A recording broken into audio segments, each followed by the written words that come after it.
I remember that beginning typing class as if it were yesterday. I was lucky enough to have Miss Purcell as my teacher.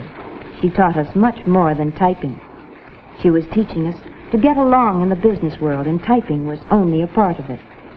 All right, class, stop typing, please. Before we go on with the next exercise, I'd like to make one of my little speeches. This is your first course in preparing for an office job. You're starting a new career. It can be fun, or it can be hard. It all depends on the way you look at things, your attitude. For instance, you'll be working in an office.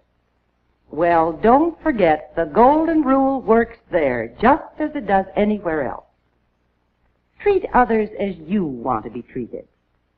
Here's how it applies to an office. First, of course, know your job. Enjoy it. But also enjoy the people that you're working with. Be considerate of them, and be considerate of your employer. Remember those simple rules of office etiquette, and you'll get along in the business world. Now then, let's do skill building practice 8. Say margin. Begin typing when ready.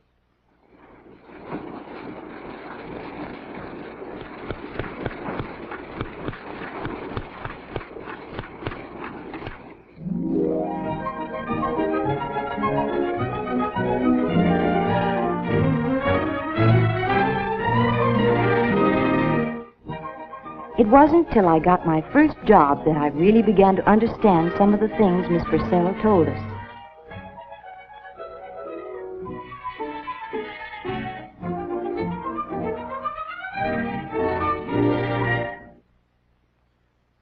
I think this application is filled out all right, Mr. Arnold. Thank you.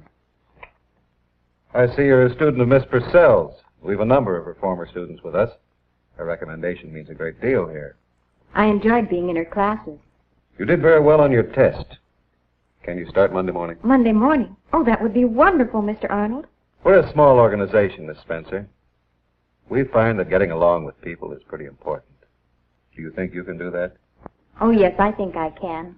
Fine. We'll see you Monday. I believe your coat's in the outer office? Yes. And thank you. I was a little worried about that first job. I guess everybody is. But Miss Purcell's advice kept running through my head. First of all, know your work. Enjoy it. And also enjoy the people that you're working with. Be considerate of them. And be considerate of your employer.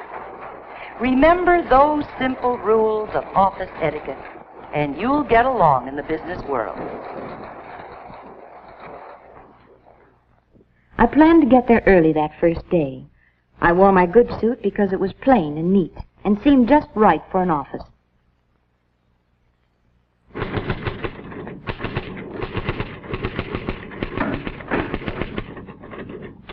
Good morning. I'm Joan Spencer. Oh, yes, Miss Spencer. We're expecting you. Miss Hamilton will be your supervisor. She's on her way in now. Won't you have a seat? Thank you. How do you do, Miss Spencer? Ready to go to work? I'm looking forward to it, Mr. Arnold. Good morning. Good morning, Miss Hamilton. This is Miss Spencer. She's the stenographer and file clerk who's starting this morning. How do you do, Miss Spencer? I understand you're one of Miss Purcell's students. Yes, I was graduated last semester. I know her quite well. I'll show you where to leave your things, and then we can get to work. All right. Girls, this is Miss Spencer. Miss Hamilton and Mr. Arnold certainly set a good example of courtesy for us to follow. This will be your desk. This book contains some of our forms and procedures. Study it a while, and then we'll start you on your first assignment. All right.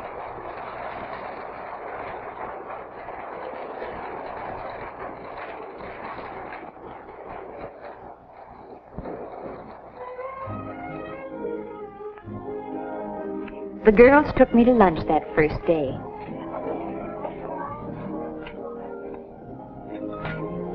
It looked like it wouldn't be hard to follow part of Miss Purcell's advice. The part about enjoying the people you're working with.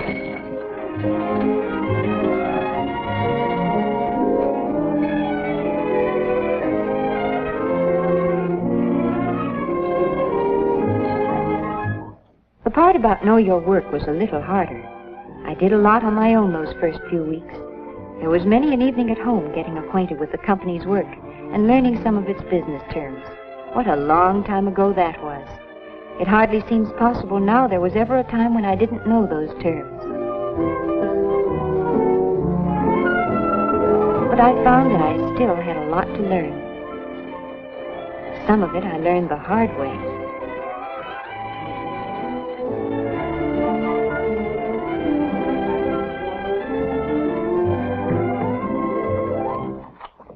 Thank you, Miss Spencer. Well, Miss Spencer, Yes, Mr. Kane? this letter that you typed this morning, I believe there's a mistake here. Oh? It doesn't seem to make sense. I can't remember just what word I used there, but I don't think I could have said this. Oh, yes, Mr. Kane, that's what you said. I have it right in my book. Well, suppose I give you this paragraph over again. Yes, sir.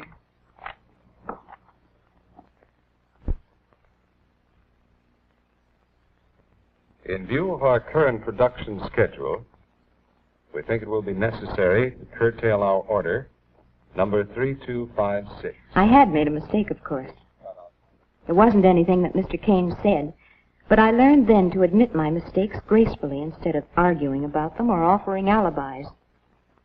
I learned to ask when I wasn't sure instead of making a wild guess. And I learned not to resent criticism or to brood over it.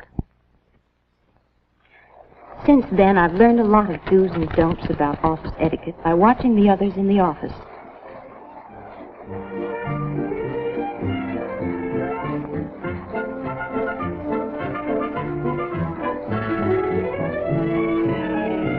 I learned that Miss Purcell's short sentence, "Be considerate of your employer," could cover a whole multitude of things.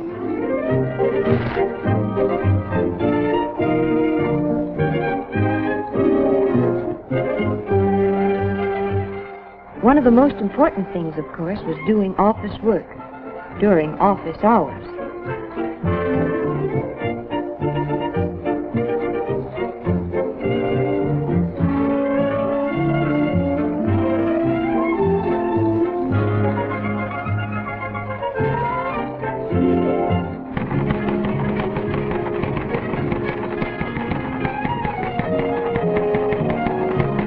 I found that writing personal letters didn't help to get the work done.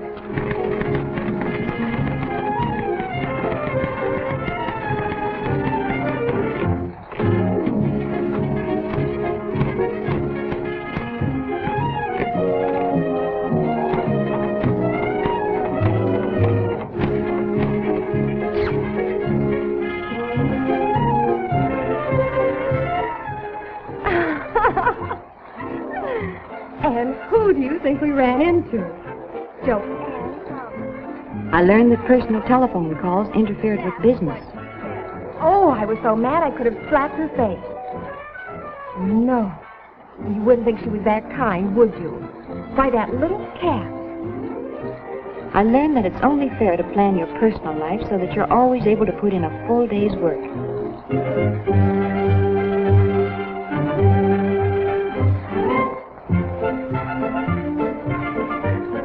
And that means working right up to the end of the day.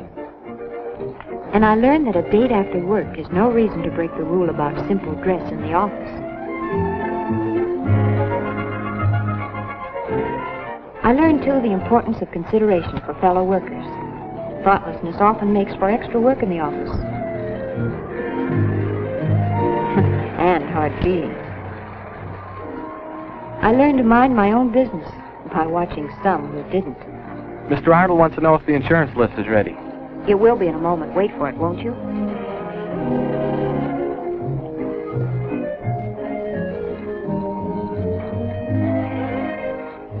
You know you shouldn't do that, Jimmy. Do what?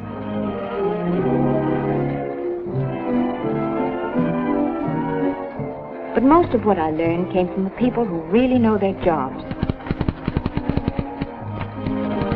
I learned the importance of neatness and organization in planning work.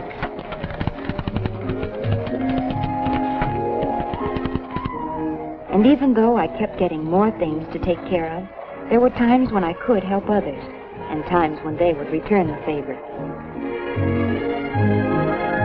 All these things became even more important when I became Mr. Arnold's secretary.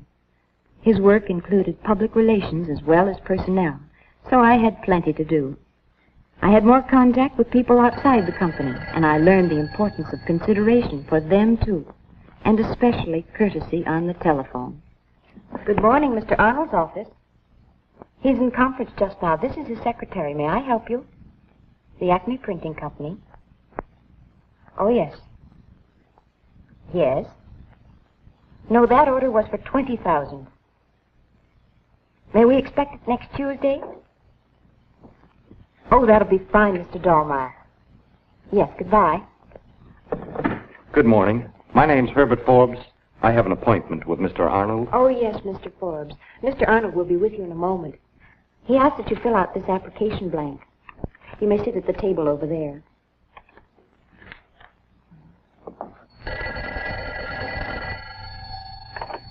Good morning, Mr. Arnold's office. Oh, I'm sorry, Mr. Fulton. He's in conference just now. May I have him call you back? Yes. Oh, yes. Well, that's the story. As I look back on it now, it's surprising how often the things Miss Purcell talked about in class apply here in the office. You did very well on your test, Miss Collins, but I suppose that's only to be expected of one of Miss Purcell's students. Does she still make that little speech on office etiquette? Oh, yes. I know it by heart. First, of course, know your work. Enjoy it. But also enjoy the people you're working with. Be considerate of them. And be considerate of your employer. Those rules have certainly helped me. I shall always be grateful for them. We'll see you in the morning, then? Yes, I'll be here early. Fine.